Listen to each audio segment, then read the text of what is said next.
อันนี้งูสิงเนาะนั่นสิเหลือทงเดียวนี่ โอ้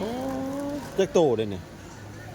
หลายเลยเนาะ 3 ตัว โอ้จะเป็นบ่ย่านจับเสืออยู่ บ่เป็นหยังงู โอ้ มีผี อันนึงเท่าไรนี่ แล้วขายอันเท่าไหร่ปีทั้งหมดยินทั้งหมดเท่าไหร่อันละเจ้า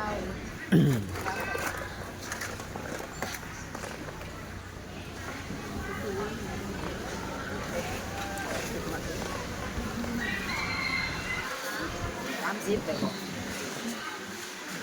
มียังจังผ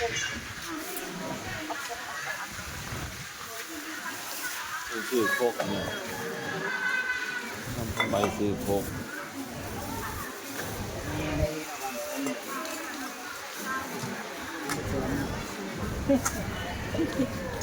ก็เอาอย่าง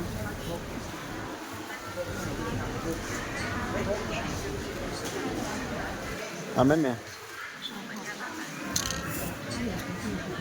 ดีได้หั่น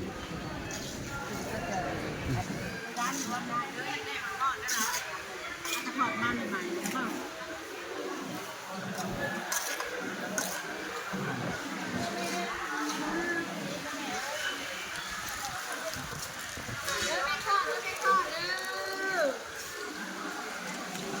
เด็กกุ๊กเขียนก็เลยกระปู โลจะได้เขียน อันนั้นฮันบอกเมื่อหาที่ท่านจะได้ตู้กับ3 ทิศก็ได้ตู้นึงหาที่หาก็ได้น้ำตาลในดูกันทิศก็ได้เป็นน้ำตาลไม่เคยนะ เขียดโน่ เขียนหน่อยมันเดินถึงก็เขียนเลย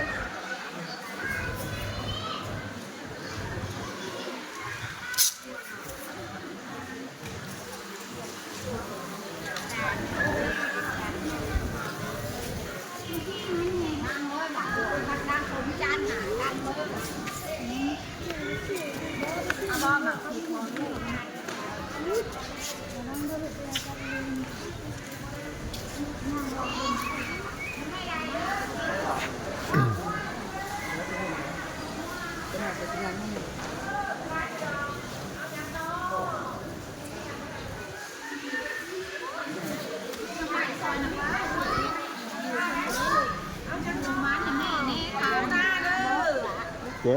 จะซื้อหยัง ซื้อผักกันโจงนี่อะไรสมกระโดนี่พริกนี่ อันนี้เด้ลูกหลา ได้เลี้ยงกล้วยนี่ ไอ้น้องงัว ปัง ทานอันนี้กับน้ำใหม่